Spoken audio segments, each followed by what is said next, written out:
She took one bite and stopped breathing. Not from fear, from memory, from something she thought the war had killed forever. Sweetness. Camp Monticello, Arkansas, July 12, 1945. 80 German women sat in a mess hall, their first real meal on American soil. They'd been processed, deloused, given clean clothes that didn't smell like death. Now they were being fed. The main course was fine: meat, vegetables, bread. They ate carefully, waiting for the catch. Her name was Anna Hoffman, 27 years old, a nurse who'd worked in field hospitals until the collapse.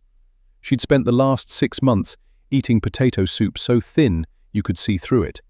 Food was fuel, nothing more. But then, the American server placed something else on each table. A dish, still steaming, golden brown on top. She smiled and said words Anna didn't understand. "Peach cobbler's hot.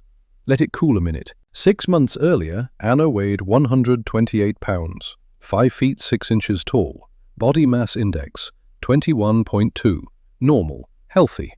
6 months of Allied detention changed that. Now, 87 pounds, BMI 14.0, severe malnutrition, stage 3 starvation, amenorrhea for 4 months, edema, refeeding syndrome risk, critical.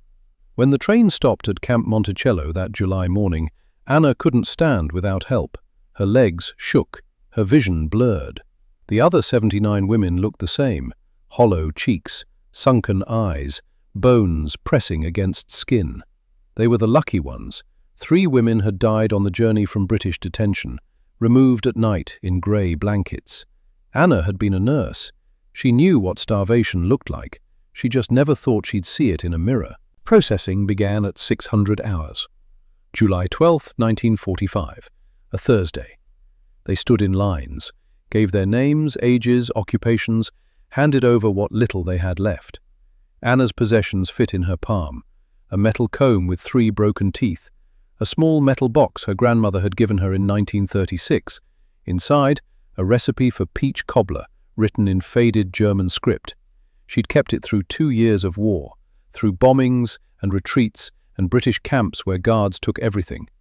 A young American private inventoried her belongings. "What's this?" Anna's English was broken but functional. "Recipe. From grandmother." He squinted at the German script. "For what?" "Peach cobbler." He looked at her, at the bones in her wrists, at the way her prison uniform hung like a tarp on scaffolding. "When's the last time you had peach cobbler?" 1936. I was 18. 9 years. 9 years since she'd tasted anything sweet. The private handed it back. "Keep it. We'll return your belongings after medical." Medical. The word made her stomach clench, but she was too tired to be afraid. The medical officer was a woman. Anna stopped at the threshold. In 2 years of war, in 6 months of detention, she'd never seen a female doctor. The woman looked up from her clipboard. 56 years old, Anna guessed. Tall, grey hair pulled back tight, white coat, steady hands, tired eyes. She spoke in German, fluent. "Anna Hoffman?" Anna nodded. "I'm Margaret Thornwald, head dietitian for this facility. I'll be overseeing your nutrition protocol." She gestured to the examination table.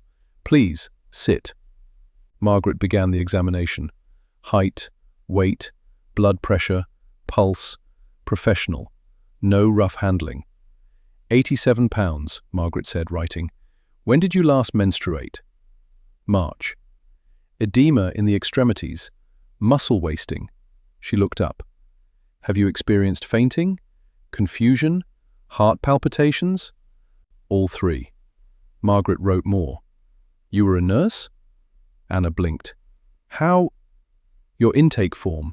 Field Hospital Service 1943 to 1945. "Yes, then you know what refeeding syndrome is." Anna's throat went dry. "Yes." "Good. We're starting slow. 1,200 calories today. Increase by 200 every 3 days if your electrolytes stay stable. Blood draws twice a week. Weight checks 3 times a week. Any cardiac symptoms, you tell the guards immediately." Clinical. Professional. No cruelty. Why? Anna asked. Why you care if we die? Margaret's expression didn't change. Because you're in American custody now, and we follow the Geneva Convention. She said it like it was obvious. Anna wanted to believe her. At 1600 hours, Captain James Bancroft reviewed the intake roster. 80 German women, 80 former enemies, 80 people whose countryman had killed his brother at the Bulge. He walked through the barracks during orientation. His boots echoed. 80 faces turned toward him, hollow, frightened. He stopped at Anna's bunk. Anna Hoffman, age 27, nurse, field hospitals. Anna stood at attention, swaying. Yes, sir. Bancroft's jaw tightened. His brother had died at the Battle of the Bulge, December 1944, 23 years old, a medic, killed trying to save a wounded German soldier who shot him, died for people like her. You'll follow camp rules, Bancroft said, voice flat. You'll respect American authority. You'll remember your prisoners, not guests. Understood? Yes, sir. The Geneva Convention guarantees you fair treatment, food, shelter, medical care. But make no mistake, you earned your place here. Your country's choices put you in this camp. Anna nodded, didn't argue. Bancroft studied her face, looking for defiance, for something to justify the anger burning in his chest. He found nothing, just exhaustion. He moved to the next bunk. 80 introductions, 80 reminders, 80 moments where he had to choose between hatred and duty. Duty won. It always won.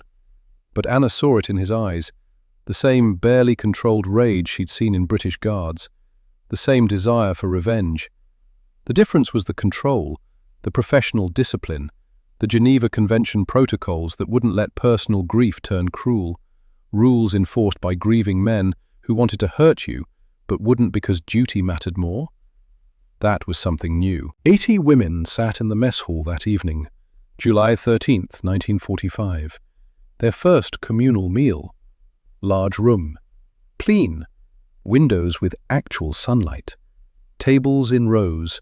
Benches that didn't wobble. Plates that weren't dented.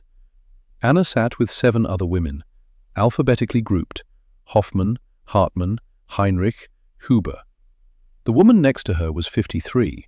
Greta Schneider, former schoolteacher from Hamburg. Lost her husband at Stalingrad, her son at Normandy, her home to bombs. She had nothing left but survival. And she wanted to know if the food was poisoned. They give us too much, Greta whispered in German. Look at the portions. Anna looked. Meatloaf, mashed potatoes, green beans, bread. A full plate. More food than she'd seen in 6 months. It's the Geneva Convention standard, Anna said. 2,400 calories per day. You believe that? Miss Thornwald measured my weight like I was a patient, not a prisoner. The meal began in silence. 80 women, 80 forks, only chewing, and the occasional clink of metal on ceramic. The meatloaf was real. The potatoes had butter. The bread was soft. Anna ate slowly. Her stomach had shrunk. 6 bites and she felt full. But she kept eating because the nurse in her knew. Your body needs this. She was on her 10th bite when the kitchen staff brought out dessert. Anna saw it first. Margaret Thornwald herself, carrying a large baking dish. Steam rose. The smell hit Anna before her brain could process. Cinnamon. Sugar. Cooked fruit. Her fork stopped. Margaret placed a dish on each table, 1 per 8 women. Efficient. Practiced. When she reached Anna's table, she smiled. Peach cobbler's hot. Let it cool a minute. Then moved on. Anna stared. So did the other 7 women. Greta leaned forward, eyes wide. Das ist Nachtisch, she whispered. Dessert. In a prison camp. The blonde woman across from Anna spoke up, voice shaking. Was ist das? The blonde's name was Liesel Brandt, 19 years old, still believed Nazi propaganda, still expected Americans to be monsters. An older woman touched the dish like it might explode. I think it's dessert. The word hung in the air.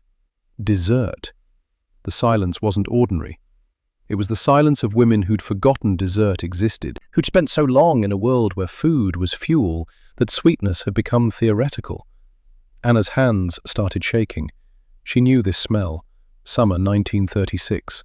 Her grandmother's kitchen in Stuttgart, windows open, breeze carrying peach tree scent. Her grandmother pulling cobbler from the oven, while Anna, 18 and in love with a boy who'd die in Poland, set the table. "You'll make this for your children someday," her grandmother had said. Anna never had children, never made cobbler, never got the chance. The war took all of that. And now, 9 years later, in Arkansas, an American woman had placed that exact smell in front of her. Margaret knew they wouldn't eat immediately. She'd seen this before, the disbelief, the suspicion. So she did what she always did.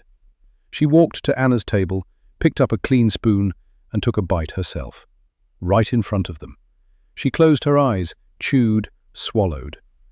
Then, in German, "My kitchen staff makes the best cobbler in 3 counties.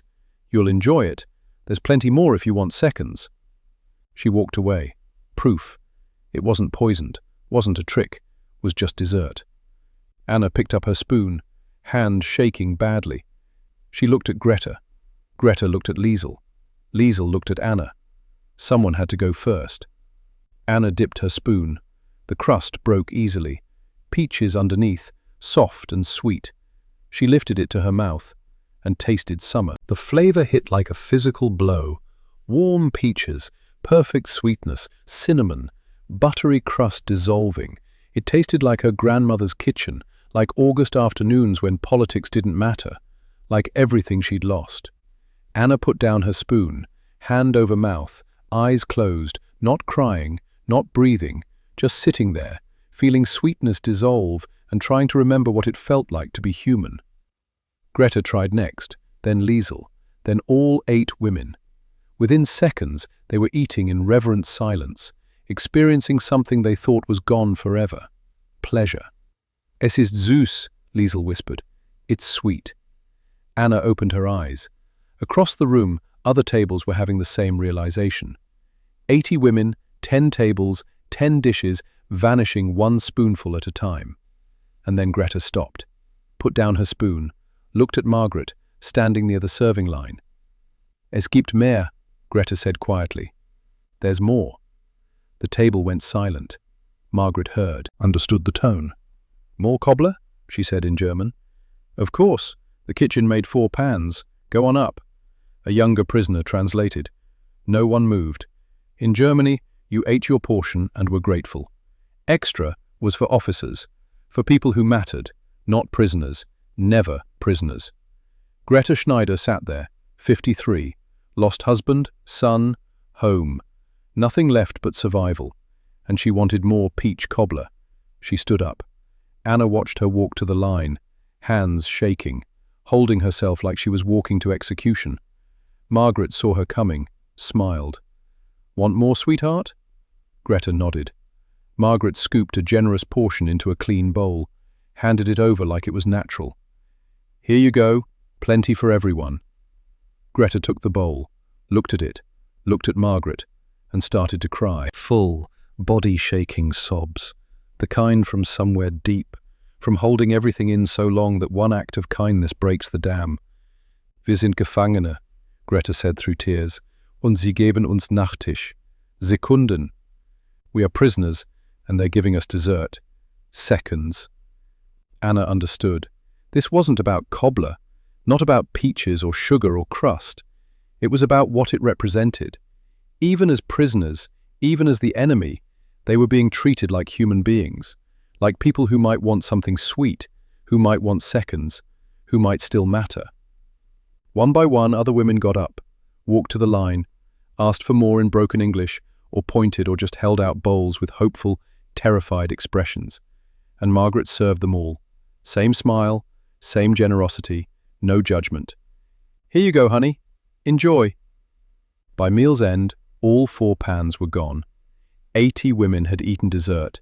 62 had gone back for seconds. That night in the barracks, sleep wouldn't come. 2 bunks over, Liesel spoke into darkness. "We were told they would starve us, that Americans were brutal." Anna lay on her bunk, still tasting cinnamon. They gave us peach cobbler, and when we wanted more, they smiled and gave us more. Greta's voice from across the room. What else were we lied to about? No one answered.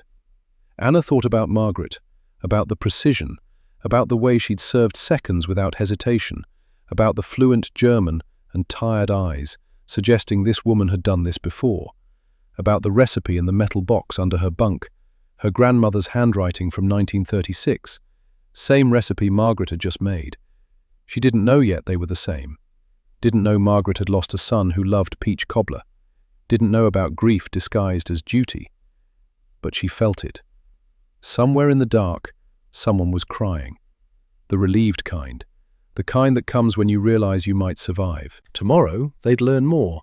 But tonight, 80 women went to sleep having eaten something sweet, having been offered seconds, having been seen as human. That changed everything. Dr. Harold Pemberton reviewed medical reports at 2200 hours. Camp physician, 48, 15 years military service. He'd never seen a nutrition protocol this detailed. Patient number 34, Anna Hoffman, age 27, height 5 feet 6 inches, weight 87 pounds, BMI 14.0, Stage 3 starvation. Protocol: Week 1, 1,200 calories per day, monitor electrolytes. Target BMI, 18.5 to 19.0 over 12 weeks. Margaret had written it herself, 40 pages, individualized plans for all 80 women, calorie counts, nutrient ratios, warning signs, hospital-grade care. Pemberton walked to the kitchen, found Margaret organizing supplies. You stayed late. Inventory doesn't do itself. The women went back for seconds.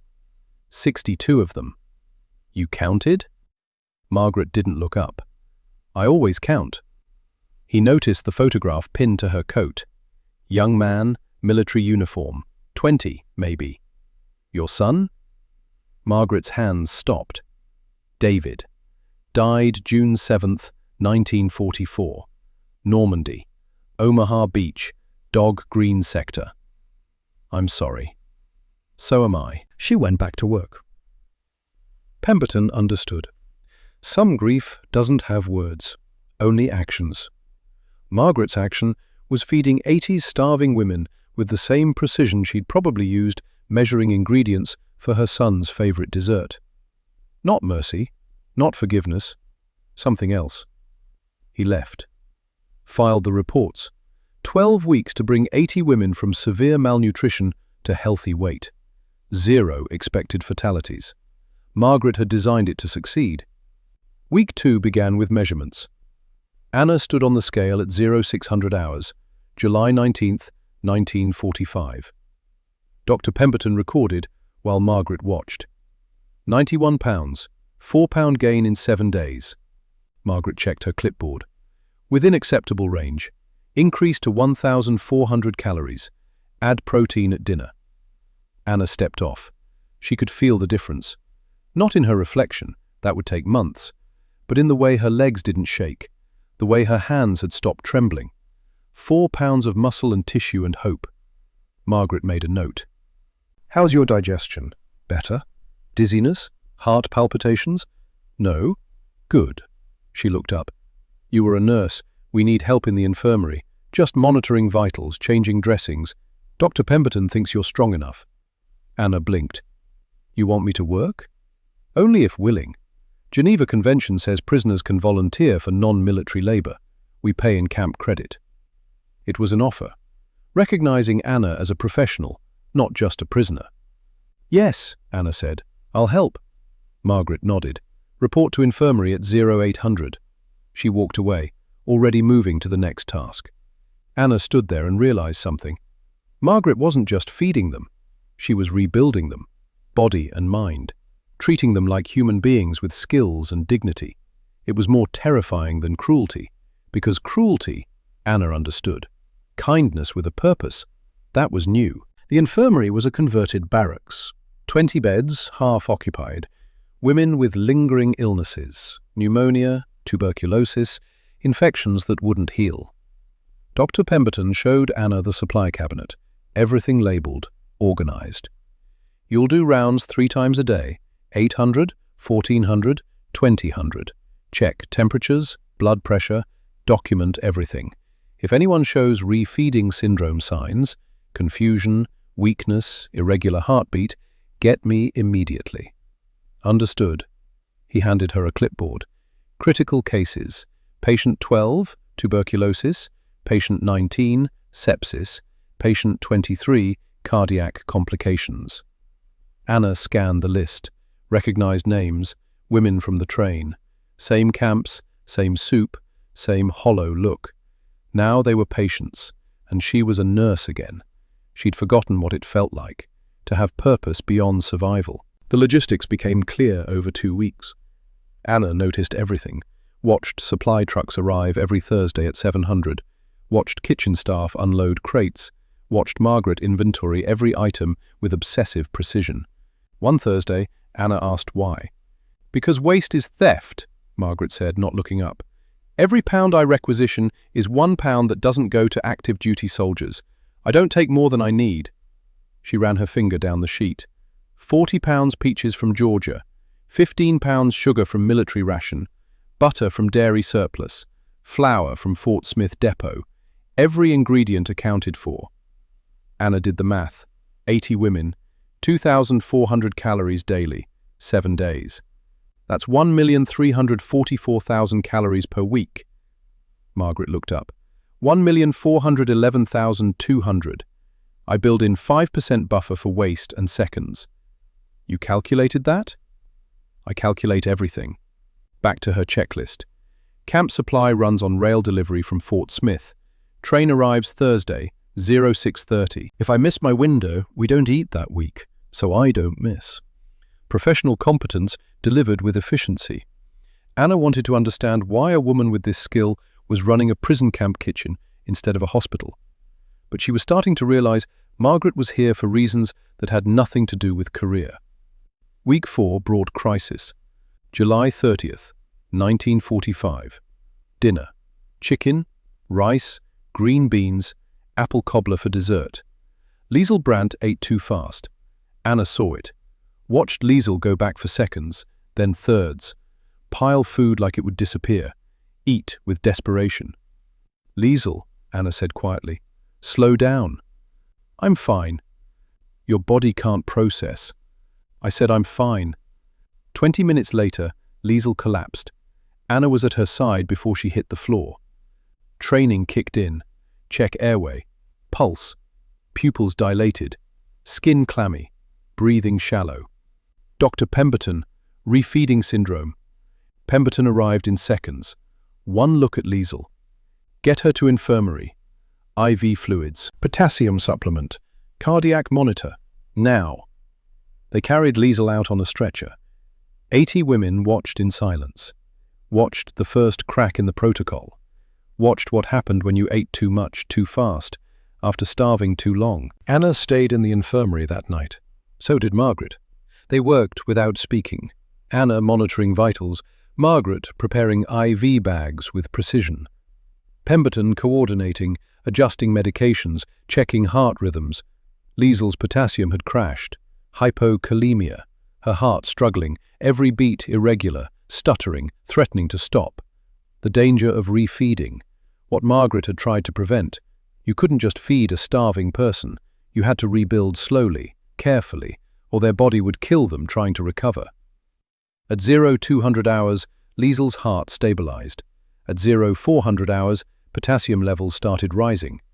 At 0600 hours, she opened her eyes. "Wo bin ich?" "Safe," Anna said. "You're safe." Liesl started crying. Shame, tears, not pain. "I ate too much. I couldn't stop." "I know." Margaret appeared with water, held it to Liesl's lips. "Small sips. Your electrolytes are still unstable." Liesl drank, stopped, looked at Margaret. "You stayed." "Of course I stayed." "Why? I'm nobody." "You're a 19-year-old girl who's been through hell," Margaret said. And you're in my care. So yes, I stayed. Matter of fact, like there was no other response. Liesel closed her eyes, whispered in German, "My mother would have liked you." Margaret didn't respond, just adjusted the IV. But Anna saw her hands tremble. Once. Briefly. Captain Bancroft arrived at 0900 hours. Combat veteran. Career military. He'd seen men die in nightmares. Never seen a woman die from eating too much. "Report," he said to Pemberton. "Patient Liesel Brandt, 19, severe refeeding syndrome from overconsumption, hypokalemia, cardiac arrhythmia, near collapse. Stabilized at 0600. Prognosis? Full recovery expected, but close." Bancroft looked at Liesel, hooked to monitors. Looked at Anna, exhausted. Looked at Margaret, washing equipment. "Who authorized extra portions?" Silence. Margaret looked up. "I did." "Protocol says measured portions. No exceptions." "Protocol also says prisoners can request seconds if available." "Available doesn't mean unlimited. It means if food exists and kitchen has capacity, we don't deny them." Voice steady. "Geneva Convention, Article 26. Food sufficient in quantity, quality, variety. That includes dessert. Includes seconds." That girl almost died. That girl almost died because she was starved by her own government for 6 months before we got her. We're trying to undo damage. Sometimes it doesn't go perfectly. Bancroft's jaw tightened. Anna saw the tension, the anger, the grief. "My brother died because of people like her," Bancroft said quietly. "Battle of the Bulge, December 1944, 23. Medic, killed trying to save a wounded German who shot him." Margaret didn't flinch. "I'm sorry for your loss." "Are you?" "Yes. Then why feed them cobbler? Why treat them like guests? Why—" He stopped, breathed. "Why do you care?" Margaret set down the IV bag, looked directly at him. "Because rules are rules, Captain. We follow Geneva Convention not because the enemy deserves it, but because we do. Because the moment we stop treating prisoners humanely is the moment we become what we're fighting. And I won't dishonor my son's death by becoming the kind of person he died fighting." Absolute silence. Bancroft stared. "Your son?" "David Thornwald, 20 years old, died June 7th, 1944. Normandy, Omaha Beach, Dog Green Sector." Voice never wavered. "Killed by German machine gun fire trying to reach wounded men. He believed in doing the right thing when it was hard, especially when hard." She picked up the bag again, continued working. "So yes, Captain, I'll keep feeding them cobbler, keep offering seconds, keep treating them like human beings, because that's what David would have wanted. That's what Geneva Convention requires. And if you have a problem, report me to command, and we'll see who gets court-martialed for doing their job." Bancroft stood there, then nodded. Once. Sharp. "Carry on, Miss Thornwald." He left. Anna exhaled. Hadn't realized she'd held her breath. Margaret went back to cleaning. Hands steady now. Week 6 changed everything. August 10th. Anna's weight, 103 pounds. BMI, 16.6. Still underweight but climbing. Strong enough for full infirmary shifts. Strong enough to help in the kitchen. Margaret noticed. "You know your way around a kitchen?" "My grandmother taught me." "Can you peel potatoes?" "Yes." "Report at 1400. We're making stew. I need prep help." Not a request. Margaret's way of offering without making it charity. Anna showed up, found Margaret with 3 staff members, pots boiling, vegetables waiting, organized chaos of feeding 80 on schedule. Margaret handed Anna a peeler and bucket. "Work there. Don't cut yourself. If you feel faint, sit immediately." Anna worked, fell into rhythm. Peel, rinse, repeat. Meditative simplicity. 30 minutes in, Margaret started measuring dessert ingredients. "What are you making?" "Peach cobbler." Anna's hand stopped. "You make it every week?" "Twice a week now. Thursdays and Sundays. Good for morale. It's expensive. It's necessary. Precise sugar measuring. People need more than calories. They need something to look forward to, something reminding them there's still sweetness. She said it without sentiment, just fact, clinical observation. Anna watched her work, noticed the photograph pinned to her coat. Young man, uniform, sergeant stripes. Your son? Anna asked quietly. Margaret's hands stopped. Yes. He looks young. He was 20. I'm sorry. So am I. Margaret went back to measuring. After a moment, spoke again. He loved peach cobbler. I made it the night before he shipped out. Promised I'd make it when he came home. Poured sugar. He didn't come home, so I make it for people who need it. People who forgot what sweetness tastes like. Anna's throat tightened. That's why you do this. That's why I do this. They worked in silence. Then Anna asked what she'd been holding. When did he die? June 7th, 1944. Omaha Beach. Anna's peeler slipped. She caught it. Normandy? Yes. What sector? Dog Green. Why? The room tilted. Anna gripped the counter because she knew that sector, knew that date. Greta Schneider talked about it every night. Her son Klaus had died there. June 8th, 1944. Day after Margaret's David. Same sector. German counterattack. 2 mothers, 2 sons. Same beach, same battle. Opposite sides. Anna looked at Margaret. Margaret looked back. And Anna understood something that would haunt her forever. The enemy wasn't faceless. The enemy had names. David Thornwald, Klaus Schneider. 20-year-old boys who probably looked alike bleeding out on French sand. The enemy was someone's son, and the person feeding you, offering seconds, that was someone who'd lost her son to your side and chosen mercy anyway. Anna found Greta that evening, pulled her aside. I need to tell you something. What? Miss Thornwald lost her son in the war. Greta's expression didn't change. Many people lost sons. June 7th, 1944. Normandy, Omaha Beach, Dog Green sector. Colour drained from Greta's face. Klaus died June 8th. I know. Same sector. I know. Greta sat, head in hands. She's been feeding us, caring for us, offering seconds, and all this time she knew, Anna finished. How? She reads intake forms, knows where everyone's from, what they lost. She knows exactly who we are. And feeds us anyway. Yes. Greta looked up, eyes wet. Why? Because, Anna said quietly, she understands Klaus and David were both just boys, both following orders. Both died for countries that sent them to kill each other, and punishing us won't bring either back. Greta stood, walked to the window, stared at Arkansas landscape. I need to talk to her. Greta, I need to tell her I'm sorry, that Klaus was a good boy, that if there's any justice, he and David are together somewhere, eating peach cobbler and not shooting each other. Anna didn't stop her. Some conversations have to happen, even when they break your heart. Greta found Margaret in the kitchen at 2100 hours. Margaret was at the sink, methodically washing dishes, rhythmic water and steel. Grief disguised as productivity. Greta stood in the doorway, waited.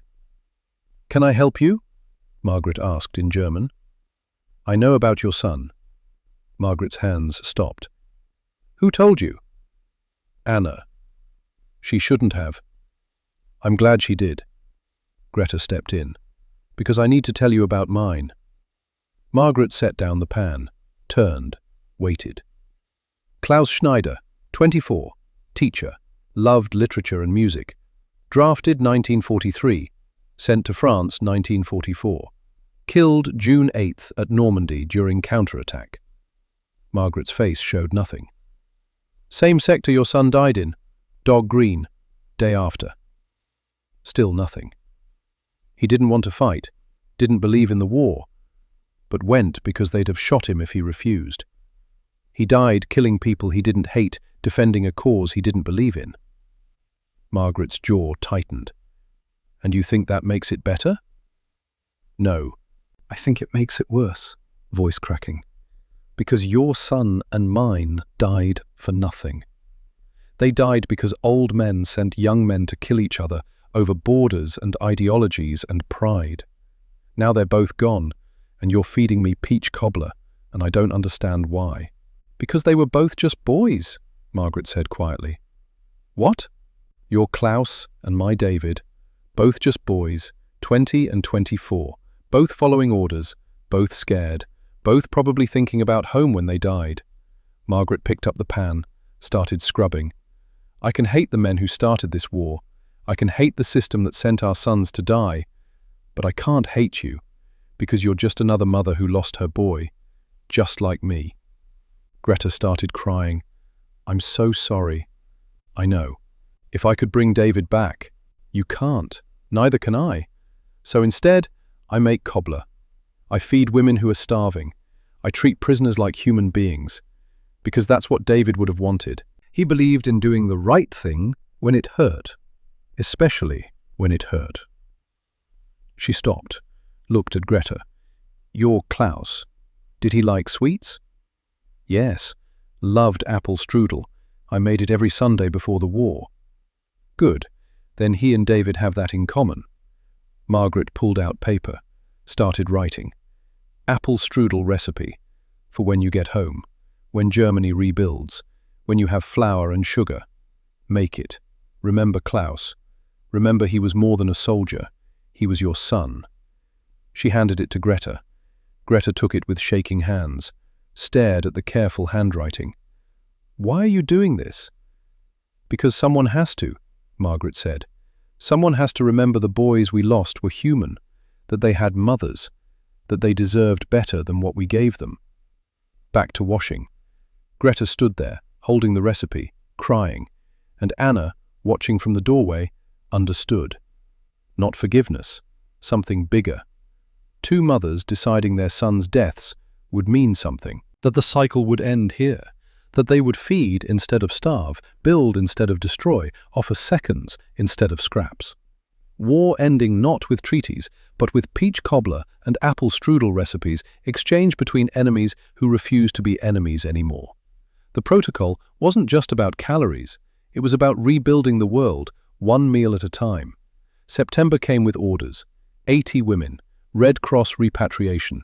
Transport to Germany via military ship departing New Orleans, September 23rd, 12 days. Anna stood in the infirmary reading the notice. 12 weeks ago, she'd weighed 87 pounds and couldn't stand.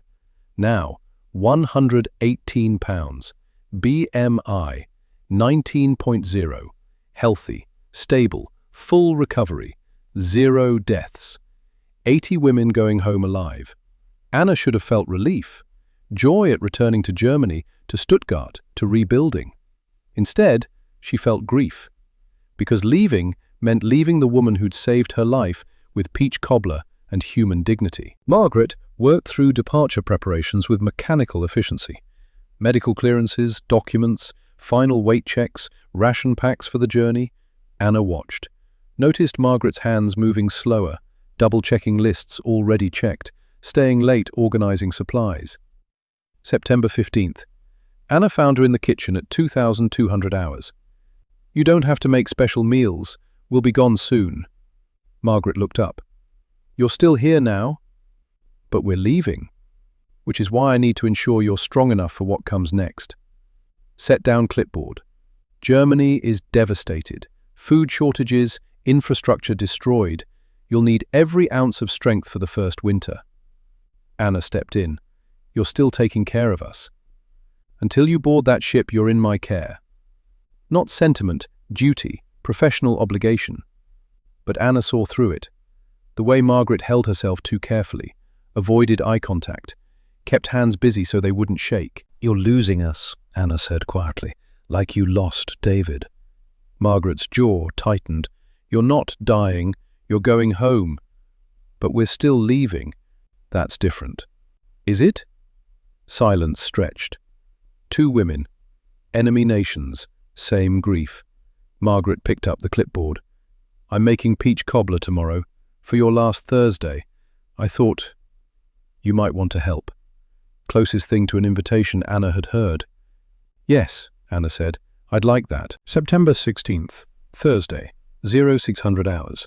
Anna reported to the kitchen, found Margaret with ingredients laid out precisely. Peaches, sugar, flour, butter, cinnamon. Everything needed to make sweetness from scratch. You'll need to know this, Margaret said, for when Germany has peaches again. She handed Anna a handwritten recipe, German script, precise measurements. Pfirsich cobbler, 6 cups sliced peaches, 1 cup sugar, ½ cup butter. Anna's hands shook. This is the same recipe I've been using, the one you've been eating 12 weeks. Margaret pulled out a wooden spoon. Now I'm teaching you. They worked side by side, Margaret demonstrating, Anna copying, slicing peaches, mixing dough, adjusting oven temperature, quiet choreography. Why peach cobbler? Anna asked. Why not something else? Margaret didn't answer immediately, finished crimping the crust first. David asked me that once. Mum, why always peach cobbler? Why not apple pie or cherry tart? And I told him, because peach cobbler is forgiving. You can make mistakes, too much sugar, not enough butter, overcooked fruit, and it still tastes good, still brings comfort, still does what it's supposed to. She slid the pan into the oven. I needed something forgiving, for myself and for you. Anna understood. This wasn't just about feeding prisoners. This was Margaret forgiving herself for surviving when her son didn't, for continuing to exist in a world where David was gone, for choosing to build instead of break. He would be proud of you, Anna said. You didn't know him. I know you, and anyone raised by you would be proud of what you've done here. Margaret's composure cracked, just briefly, just enough to see the grief. I hope so, she whispered. September 20th, 3 days before departure. Captain Bancroft called Alla to his office. He stood by the window when she entered, not looking at her. You speak English?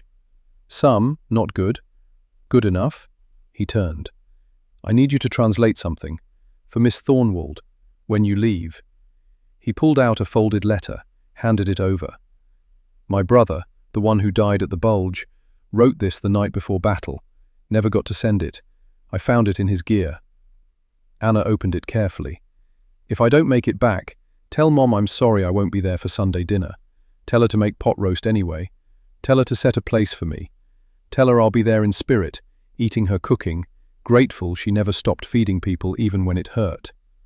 Anna looked up. Your brother wanted your mother to keep cooking.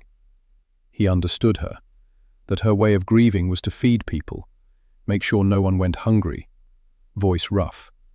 Miss Thornwald reminds me of my mother. Same stubbornness, same refusal to let grief turn cruel. He picked up another paper. I want you to tell her when you board, in German so she understands perfectly. What should I say? Tell her my brother would have wanted her to do exactly what she did. Feed the enemy, offer seconds, treat prisoners like human beings. Because that's what separates us from monsters. That's what makes victory mean something. Anna took the paper, translated in her mind. I'll tell her. Good, he sat. Dismissed. Anna reached the door. Anna, she turned. You're a good nurse. Germany will need people like you.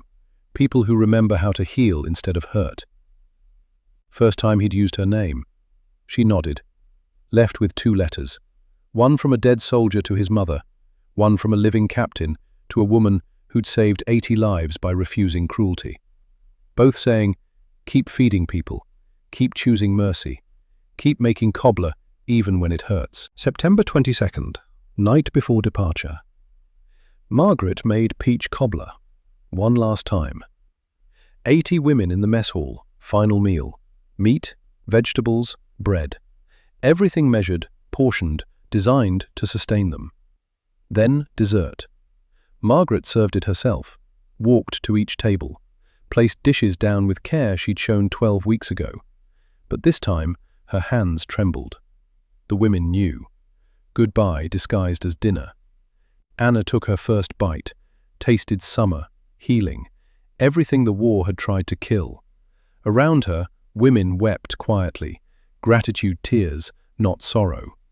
Greta stood first, walked to the serving line, didn't ask for seconds, just stood waiting until Margaret looked at her. "Danke," Greta said, "thank you," then handed Margaret something wrapped in cloth.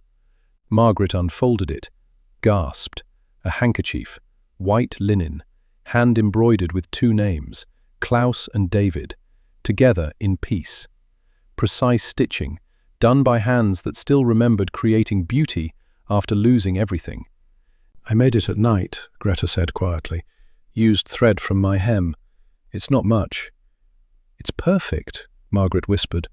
She pulled Greta into a hug, right there, in front of everyone, in front of kitchen staff, guards, Dr. Pemberton who'd stopped by, two mothers, two sons, same loss, different sides, choosing to honor their boys by refusing to hate. Anna watched, memorized, knew she'd carry this moment forever. September 23rd, 1945. 05:30 hours. 80 women lined up. Medical clearances checked. Documents distributed. Ration packs secured. Anna held her metal box. Inside, grandmother's original recipe from 1936. Margaret's new recipe from 1945. Two pieces of paper connecting past to present. Germany to America. Loss to healing. Margaret walked down the line, handed each woman a sealed envelope. When she reached Anna, she paused. "Open it later, when you're home." Anna took the envelope, felt paperweight inside. "Margaret, Miss Thornwald, I need to tell you something. From Captain Bancroft." Margaret's eyes widened slightly. Anna switched to German. "He said his brother would have wanted you to do exactly what you did. Feed the enemy, offer seconds, treat prisoners like human beings, because that's what separates us from monsters. That's what makes victory mean something." Margaret's composure finally, completely broke. She cried, full sobs. 12 weeks of holding everything inside. Anna held her. Right there in Arkansas dawn, held the woman who'd saved her life with peach cobbler and professional competence and stubborn refusal to let grief turn cruel. "You saved us," Anna whispered. "All of us, not just our bodies. You saved our souls." "I just made cobbler." "No, you made us human again. You gave us seconds when we deserved scraps. You smiled when we deserved contempt. You fed us when we deserved nothing." Buses arrived. Time to leave. Anna pulled back, looked at Margaret one last time. "I'll make it," she promised, "when Germany has peaches again, when there's sugar and butter and flour. I'll make your cobbler, and I'll remember." "Good," Margaret said. "That's all I ask." Dr. Pemberton stood near buses, checking final clearances. He caught Anna's eye, nodded once. He'd write it up, submit to the Journal of Military Medicine, make sure the Monticello model became standard, make sure Margaret's protocol saved more lives in future wars. She deserved that legacy. 3 weeks later, Anna arrived in Stuttgart. October 14th, 1945. Ruins. Buildings collapsed, streets cratered, infrastructure destroyed. No peaches, no sugar, no butter, no flour. She found work at a makeshift hospital, used nursing skills treating people who'd survived bombs and starvation. She kept the recipe in her metal box, checked it every night, made sure it was safe, waiting for the day she could make it. That day didn't come for 50 years. Through the lean years of 1946 to 1950, when Germany starved again. Through 1950, when a letter arrived from Arkansas, Margaret sending small packages of sugar, vanilla, cinnamon. Not enough to make cobbler, but enough to remember sweetness. Through 1960, when Anna became head nurse at Stuttgart General, known for treating every patient with dignity. Through 1972, when a telegram announced Margaret's death. Anna couldn't attend, but she wrote a letter read at the service. "You fed us cobbler when we deserved nothing. You smiled when we deserved contempt. You gave us seconds when we deserved scraps. David and Klaus are together now, eating peach cobbler where there are no borders, Just two boys, finally at peace. Through 1985, when Anna retired, 67, 40 years nursing, thousands of patients, hundreds of lives saved, still hadn't made the Cobbler. Until 1995, Emma Hoffman, 16, born 1979, grew up in rebuilt Germany, peaches in every market, sugar in every store, a Germany that forgot starvation. She was helping her grandmother pack for assisted living when she found the metal box. "Oma, was ist das?" Anna looked up, saw Emma holding yellowed paper. A recipe. For what? Peach cobbler. Emma squinted at German script, at the note written at bottom in different handwriting. For Anna Hoffman, who helped me see that David and Klaus both deserved mothers who would feed their enemies' children. Margaret Thornwald, August 1945. Who's Margaret Thornwald? Anna sat down, looked at her granddaughter, at the young woman who'd grown up in peace, who'd never known hunger or war.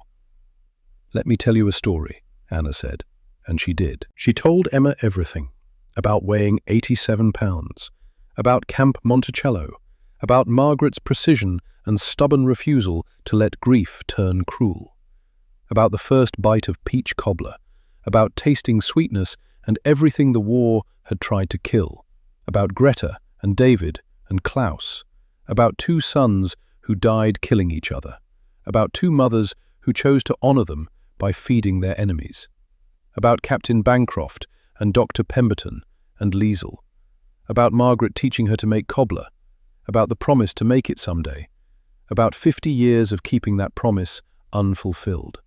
Emma listened without interrupting, the way young people do when they realize their grandparents lived through unimaginable things. When Anna finished, Emma looked at the recipe, then at her grandmother. "You never made it?" "No." "Why not?" Anna thought about it, really thought. "Because I was afraid it wouldn't taste the same, that I'd fail, that I'd dishonor Margaret's memory." "Or," Emma said quietly, "maybe you were waiting for the right moment, for someone to share it with." She stood, held out her hand. "Let's make it, Oma, together, right now." They went to the market, bought everything the recipe required. Back to Anna's small kitchen, laid ingredients out with the precision Margaret had taught 50 years ago. Anna's hands shook, measuring. Emma helped, steadied the cup, sliced peaches, mixed dough. Grandmother and granddaughter, 1995 Germany, making a recipe from 1945 Arkansas, connecting past to present, loss to healing, war to peace. The smell filled the apartment, cinnamon and sugar and cooked fruit, the exact smell Anna remembered from that first Thursday. When they pulled it from the oven, Anna started crying. "It smells exactly right." "Then taste it, Omar." Anna took a spoon, took a bite. 50 years dissolved. It was perfect. They ate together at the small table. Anna tasted sweetness and memory, and the stubborn human refusal to let hate win. "Tell me again," Emma said, "about the seconds." Anna smiled through tears. Margaret said, "Want more, sweetheart? Plenty for everyone." And Greta cried because we were prisoners and they were giving us seconds, treating us like we mattered. "And now you're giving me seconds." "Yes, teaching you the recipe, making sure it doesn't die with me." Emma took another bite. "What happened to the other recipes?" Anna didn't know, had lost touch with most women, assumed recipes were lost or forgotten. But she was wrong. In 2010, 15 years later, Munich Historical Archive received a donation. 79 recipes, handwritten, German script, each labeled with a name and date. Anna's was the 80th, donated by Emma after Anna died in 2008 at age 90. They were displayed behind glass, in a museum dedicated to remembering war and peace that followed. A plaque explained, "In summer 1945, at Camp Monticello, Arkansas, Margaret Thornwald fed 80 German prisoners with professional competence and unexpected mercy. She offered them dessert. She allowed seconds. She treated them as human beings worthy of sweetness. When they departed, she gave each woman a handwritten recipe, instructions for making peach cobbler, apple strudel, cherry tart. Reminders that even enemies deserve something sweet. These 80 recipes represent more than food. They represent the choice to build instead of break, to feed instead of starve, to offer mercy when cruelty would have been easier. They represent the Monticello model, developed by Margaret Thornwald and Dr. Harold Pemberton, that saved 80 lives and later became US military standard for POW refeeding programs, influencing international humanitarian protocols. They represent two mothers, Margaret Thornwald and Greta Schneider, who lost sons to each other's countries and chose to honor them by refusing to hate. Most importantly, they represent the lesson Margaret Thornwald taught, that the line between victor and enemy, between justice and cruelty, between feeding and starving, is thinner than we think. And crossing that line toward mercy, toward seconds, toward sweetness, is always the harder choice. Always the right choice. The exhibit traveled Stuttgart to Berlin to London to Washington, D.C. Millions saw it. Millions read the recipes. Millions learned about Margaret Thornwald and Anna Hoffman and 80 women who survived because someone chose kindness. And some, not all, but some, went home and made peach cobbler, tasted sweetness, remembered that even in the darkest times, people can choose to feed instead of starve, can choose to offer seconds instead of scraps, can choose mercy over cruelty. The war ended in 1945, but the healing, the real healing, started with peach cobbler served hot, with seconds available, to women who deserved nothing but were given everything. And it continues. Every time someone makes the recipe, every time someone offers seconds, every time someone chooses to see the enemy as human. The legacy isn't about heroes or villains, it's about the thin line between them, and the courage it takes to cross that line toward mercy, toward sweetness, toward seconds, always.